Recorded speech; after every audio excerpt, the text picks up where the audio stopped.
हमारे YouTube channel देख रहे सभी दर्शकों को मैं संजीव कुमार पांडे प्रणाम करता हूं।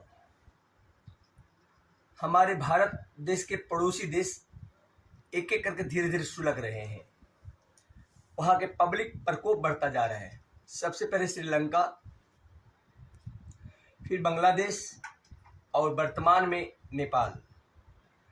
नेपाल जो इस धरती का पहला देश है जो कभी गुलाम नहीं हुआ, और इस धरती का पहला देश है जो हिंदू राष्ट्र रहा है। हिंदू राष्ट्र के नाम से नेपाल जाना जाता है, ये पूरी दुनिया जानती है। पिछले कुछ दिनों से चीन का चापलूसी, चीन के चंगुल में जाने के कारण नेपाल भी प्रजातंत्र में तब्दील होते गया, और उसका परिणाम ये हुआ कि वहाँ पब्लिक आक्रोश बढ़ता गया, क्योंकि हिंदू राष्ट्र वो चाहते हैं। अभी आप देखिएगा, जो आज मैं बताने जा रहा हूँ वो शायद कोई यूट्यूब या कोई बड़े बड़े समाचार या टीवी चैनल या सैटेलाइट चैनल नहीं बताएगा जो मैं आप लोगों को बता रहा हूँ। ध्यान दीजिएगा मेरी बातों पे। नेपाल के कई जगहों से देखिएगा जय श्री राम के नारा लग रहा है, कई जगहों से मोदी जिंदाबाद, मोदी जिंदाबाद, जबकि वो दूसरा देश है। हाँ, ये जरूर है कि नेपाल देश जब बना और भारत के साथ एक करार हुआ था कि हमारे आने जाने में कोई पासपोर्ट, कोई वीज़ा नहीं लगेगा, इसलिए नेपाल जाने के लिए भारतीयों को कभी वीज़ा नहीं लगता है। एक बहुत ही प्यारा, बहुत ही न्यारा हमारा पड़ोसी देश नेपाल आज बर्बाद हो रहा है।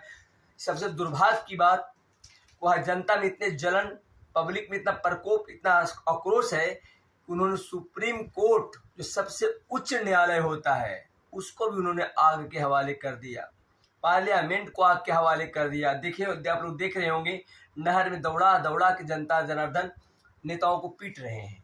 इसी बीच एक खबर आई है कि नेपाल के जो भूमि इंसान हैं, जो जनता जनार्दन है, किसान हैं, आम नागरिक हैं, वो चाहते हैं कि नेपाल भारत का हिस्सा हो।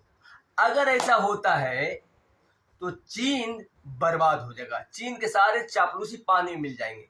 और मोदी जी का भी अभी एक बयान आया है जो मैं अभी सुना रहा हूँ। उन्होंने कहा है कि अगर नेपाल वासी चाहते हैं तो भारत का एक हिस्सा बने, भारत का एक राज्य होगा नेपाल। और अगर कहीं ऐसा होता है तो अब तक जो कांग्रेसी के जमाने से चीन कई किलोमीटर जमीन कब्जा करके रखा है, रातों रात उसके सपना पर पानी फिर जाएगा। और भारत का अगर हिस्सा नेपाल बनता है तो ये भारतीयों के लिए भी गर्व की बात है कि भारत जो कभी एक अखंड भारत हुआ करता था, भारत, पाकिस्तान, श्रीलंका, बांग्लादेश, ईरान, बहुत दूर तक भारत था, वो धीरे धीरे फिर अखंड भारत की ओर बढ़ता जाएगा। इसलिए मोदी जी का बहुत बड़ा, हम अपने निजी रूप से उन्हें धन्यवाद कहना चाहूँगा। उनको आने के बाद भारत में बहुत बदलाव आया है। श्री राम मंदिर 370 बहुत सारे हटा गया है। अब अगर ऐसा कदम उठाया जाता है कि नेपाल वासी चाहते हैं कि हम भारत का एक हिस्सा बने, तो भारत के लिए बहुत बढ़िया बात है।